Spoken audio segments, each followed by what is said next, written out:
Hey guys, welcome to my video. With so much interest about the Pi network, I wanted to do a video about the creators, who they are and what we know about them. But before that, please support by liking, subscribing and turning the notification bell on in order not to miss important information whenever we post new videos. Now let's get to the main topic of the day.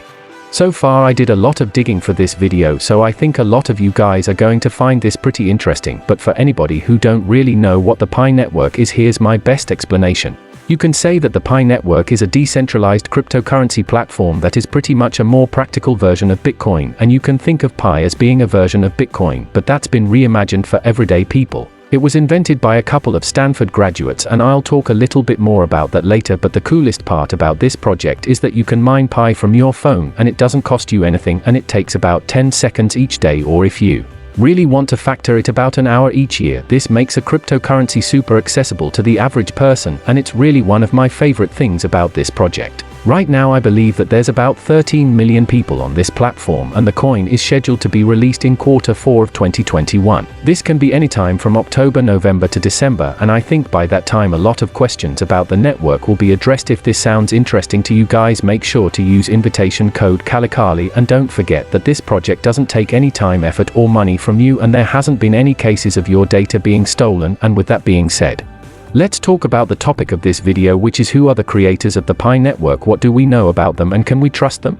So far, one thing I can say for sure is that these developers have a pretty good history on the internet. There's actually a lot of information about them, and I think a lot of you guys will learn something new in this video. I want to start off with the head of technology for the Pi network. His name is Dr. Nicholas Kokkalis, and he's responsible for a lot of the back-end development of this project. Every innovation that we had in the history was there because it filled a significant gap that existed in the world right off the bat. You can see that his resume is pretty stacked. He attended the University of Crete from 1998 to 2002 and would later go on to get a master's degree from the University of Toronto, and also another master's degree in management science and engineering from Stanford. And I know this sounds like a lot already, but he would later go on again to get a PhD in electrical engineering from Stanford, and is now doing his postdoc there.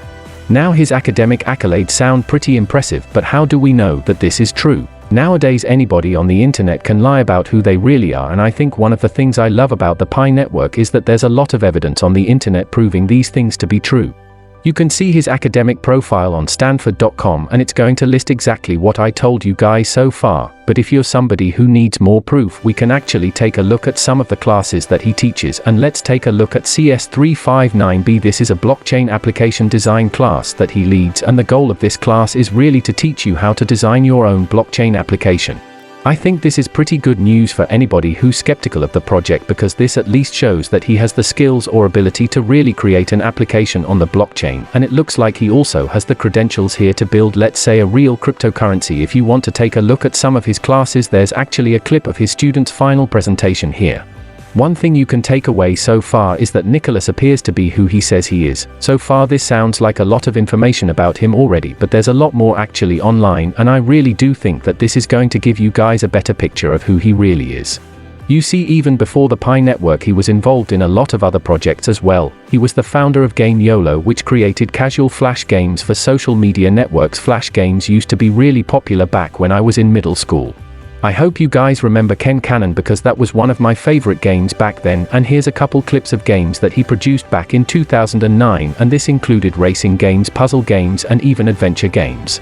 From this we can see that he's always been entrepreneurial, and apart from creating his own flash game company, he was also the CTO of Starks, and Starducks is a not-for-profit business community that helps startups raise money.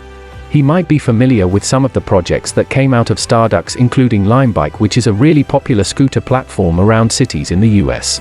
Opened, which is one of the best places to buy NFT collectibles, and Boosted, which is known for the electric skateboards.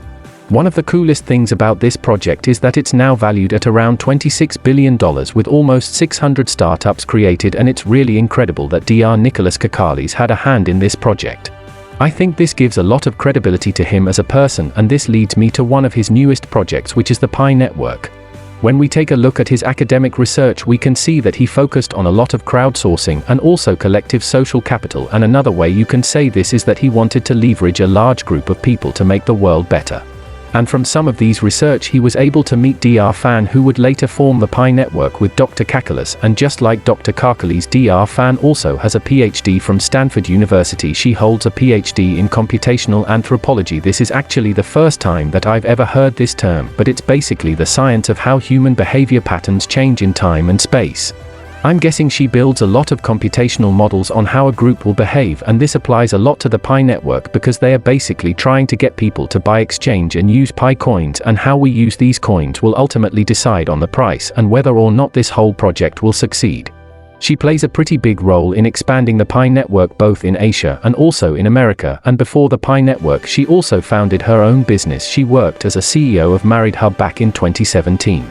The company was able to receive about $100,000 in funding. She designed a Chrome extension to help you email multiple people. Basically, instead of emailing one person at a time, you can email 1,000 people at once. And if you want to learn more about this, here's a quick clip or YouTube video of how this system works. This tells me that she has a strong entrepreneurial spirit, just like Dr. Nicholas Kokkalis. And one of the more interesting things that I found when I was doing research on her is really another company that she started. Right now she's listed as a CEO of a company called Social Chain, and it looks like to me that this is actually the company behind the Pi network, and I'm really curious to see what happens in the future. The last founding member of the Pi network is Vincent McPhillip, or the head of community for the Pi network, and similar to the other members of the Pi network, he also has a strong academic background. He graduated from Yale University with a bachelor's in political science, and just like the other members on this team, he also had his own business projects as well. He started his own wellness program called Well-In, and although I couldn't really find too much about the project today, I did see that he worked for a non-profit consulting company. The company is called Bridgespan Group, and he likely worked as a management consultant for the company, and the goal of Bridgespan Group is trying to help not-for-profit companies become more efficient. This includes gathering as much data as you can on the company, trying to reduce costs, and also focusing on areas for that company to improve. After working at Bridgespan, he attended Stanford University for his MBA, and at Stanford he would get more and more interested in cryptocurrency, and while attending he would start the Stanford Blockchain Collective. This was a group of people who were interested in using cryptocurrency to change the world. No expensive investing, none of that. It's just a basic mobile application that anyone can download from your phone on the Play Store and on the App Store, and you now start earning Pi today. And this group would eventually grow to about 750 people, and today he still sits with Dr. Nicholas Kokkalis to manage the group. So far I think I can paint a pretty good picture of what happened. It looks like to me that Dr. Nicholas Kokkalis and Vince McPhillip met at this group, and Dr. Nicholas Kokkalis and Dr. Fan met during the research project, and since all three of them were interested in using cryptocurrency to change the world, they came together and created Social Chain, and under Social Chain they created the Pi network. I think this is a pretty plausible explanation of how the Pi network started. They all had an interest in cryptocurrency, and they all wanted to use it for some sort of good, and the project seems pretty trustworthy right now, especially in the hands of these people. I won't have to say that Vince is no longer with the project. This happened on February 2nd, 2021, and there's not a lot of explanations about this. All we know so far is that it might involve some sort of litigation case, and whatever happens I'll try to keep you guys posted. But what I do know so far is that with his departure it looks like Christina Birch will be the new marketing personnel for the Pi network. She's the founder of the Roybiv Collective, and her latest project is the Pi network. She served as a former senior vice president of creative advertising for Sony, and it looks like her company helped promote films like Spider-Man, Jumanji, and even Transformers. I think with her help she's really going to push this project to the next level. This might include marketing campaign and also a redesign of the Pi app in general, and apart from her there's also a lot of different members working for the project as well. What I can say so far is that this project looks pretty legit, especially because they have the personnel and also expertise to make this thing successful. What's important is that now the world knows something better, and the world will adopt, whether it is by changing the code of Bitcoin, whether it is by changing our regulations, whether it is by changing our mindsets, or whether it is by creating new and different other coins that make more sense in 2021. In the end of the day, what's important here is that there is a new technology that has significant advantages. I'm excited to see what will happen, and I'll update you guys whenever I receive new information. Don't forget to like, subscribe and turn your notifications on for more updates. And like always, I'll see you guys again next time, and I hope you guys are having a great day.